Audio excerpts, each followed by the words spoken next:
Words. Words break reality into pieces, creating illusions of isolated things out of an actual singularity. Ideas behind words take on a significance of their own. Volume 5 pieces expose words and ideas as artificial, to reveal the interrelated oneness, which is the essence of the reality you encounter. Fear. Fear, now there's a word that carries some heavy connotations. Let's find out what fear really is and how to get rid of it.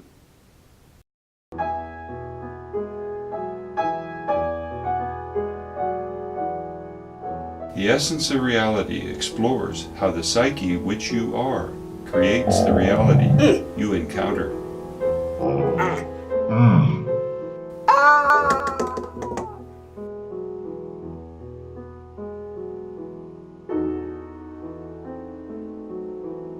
So let's see. You seem to have found the essence of reality, my unique look at how life actually works. Here we explore well beyond standard thinking to see how we all attract events and thus create our own lives. The venture is all about awareness, and one's level of awareness is only ever diminished by beliefs and common notions. We have much to cover to explore flawed thinking, so check out this episode and, well, explore others at your leisure. Diving into specific words and the ideas they represent, this Volume 5 venture has now arrived at a vital and cornerstone aspect of the mind common to life. Fear. Highly negative, extremely damaging to life quality, it is nonetheless a feature that can be eliminated. Not just avoided, not just worked around, not just lived with, but eliminated. Strangely, that's because it doesn't really exist per se, but is a resultant of other misconceptions. Fear. How much more negative an attribute of life and mind is there to deal with? Fear. The very word strikes fear into the mind. Famous words by Franklin Roosevelt on the eve of World War II. We have nothing to fear but fear itself. But just what is fear? How does it find its way into the mindset? Is fear a natural response as often assumed? You know, the old fight or flight choice that supposedly resides in the self-preservation sense of all animals. Or is it learned or somehow imprinted? Or is it naturally present in a human based on millennia of evolution? Or is it imposed by cultural understanding and traditional notions? Fear isn't actually any of those, though it might seem to be if you buy into standard thinking. One thing for sure, if you come to understand its nature, you can eliminate fear from your own mindset. You'll live a lot better without it, because inner peace and ease in the engagement of life are simply not possible in the presence of fear. Among common and significant aspects of mind, fear is a truly strange effect, an odd beast, but if you are open-minded and curious, you are about to come to understand fear. And that in itself is a prerequisite first step to eliminating it. Tom Nair here. I speak from a unique standpoint. I've spent years clearing away deceiving ideas to achieve what I call clear awareness. Life works well when you see that you alone drive your own. So these videos are intended only to help you see past common misconceptions to recognize how life actually works.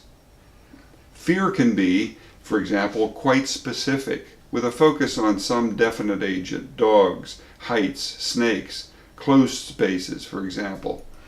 Or it can be generalized, that is, one can be fearful of the world in general or unspecified things, spooky spirits of unknown agents or potential events. The specific types of fear can often be related to a childhood event or fright. When I was little, maybe 4 or so, my brother frightened me by throwing a spider on me. That kicked off a specific fear of spiders that hung on for years. In eliminating such pointed qualms, finding the specific connections as per mechanisms within the subconscious is needed. My Volume 3 episodes on self-hypnosis and other techniques, well covered in my first 2 books and online, will provide you the techniques you need to find the inner mechanisms and dispel them. Those targeted fears are generally fairly straightforward. Querying the subconscious for specifics that generate the fear will allow you to dispense with each component and simply eliminate the fear of that thing. But the greater effect of general unease, a fear of the unknown, of distress associated with potential events or evil characters lurking out there in the shadows, these require a different approach. Such unspecified fears are ones capitalized on by monster movies, by lowbrow Hollywood productions with psycho killers, loony aliens, or grossly exaggerated natural disasters. This sort of generalized fear occupies the subconscious every bit as surely as explicit components of the targeted fear. But the universal fear is trickier to find and eradicate. That's because it's not a focal point in and of itself, but rather a resultant of other effects that populate the subconscious. Suggestion and definitions concerning what has creative power in life. In some individuals, it might be tied to potential punishment threatened during childhood. So fear, the generalized fear, is not a thing unto itself, like hope or empathy, love or sincerity, a value innate to the common human spirit. Rather, it's a resultant of other ideas that project power to something else. The origin of fear is this. You learn during your very earliest days in life to see yourself as apart from the world. You learn to name parents and objects from around the age of 1 onward. This alone separates you from the reality you encounter. They seem to be one thing, you another, apart and distant from them. But then as childhood progressed, you picked up more complex explanations from parents and other sources, friends, the media, cartoons, movie, shared ideas. With scarcely an exception, they all present a picture of a reality rife with dangers, natural catastrophes, bad people, disease, accidents. As you grow, the image of peril and lurking menaces grows. The news only reports disasters and shootings. Even if millions of people return home each evening to care for and love their families, the focus is on that one rapist or arsonist, the mass shooter. Movies, too, only ever center on conflict, most often with violence, big explosions, and forced confrontation. So the world seems to proliferate with danger. Religion is equally rife with conflict and threat. There's a God out there, you've been told, ready to judge you based on some archaic, prudish standard and send you to eternal hellfire damnation just for using the equipment he provided you with in the first place. Indeed, the very belief in a powerful God sets up a perceived powerlessness in your own self-image. You come to fear not only forces out there, but your own weaknesses. In effect, the overall image of self and reality you accumulate by growing up in any Western culture is one of separation. Standard thinking creates a competitive, conflict-based reality that doesn't care about you, threatens you with harm, and your only choice is to fight back, to manipulate people, to use force, do what's necessary to succeed and win. So the elimination of this generalized fear requires removal of ideas within the subconscious that project creative power in life outwards. You need to specifically find such notions within your deeper mind that attribute power to a God. There is no such entity in this reality, or to bacteria.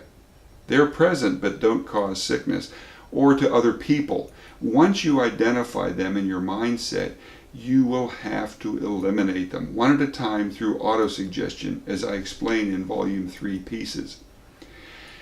Be assured, If you don't consciously change your subconscious stores of values and impressions, they will remain there. The deeper psyche is timeless and constant. It holds impressions and values indefinitely. Key to the whole process is recognizing that you attract patterns into your life because you are connected to all things, not separate and apart. And because your life events and relationships are manifested based on your total inner psychic content. Fear comes from an imagined duality of you versus other powers out there, from notions of external sources and forces out there driving your reality. As you eliminate those conceptualized external power sources, as you recognize that change within your own psyche always elicits change in real life, you become aware of your own exclusive creative power. Fear simply fades as you come to see the self as the sole driving force in life. In that regard, delving inward, you never really address generalized fear directly as a mechanism or driving force. You cull out all the common and popular ideas of separation that drive your life. Because exactly that notion, that feeling of powerlessness in the face of other forces, is what generates fear. I no longer harbor fear, and that clear mindset provides a great feeling of freedom and peace. The only thing that keeps you from eliminating fear is... Actually, there's nothing keeping you from dispelling fear. I'm giving you all the tools and perspectives you need. You have only to proceed. Fear. Highly negative, extremely damaging to life, it is nonetheless a feature that can be eliminated, not just worked around, not just avoided, not just lived with, but eliminated.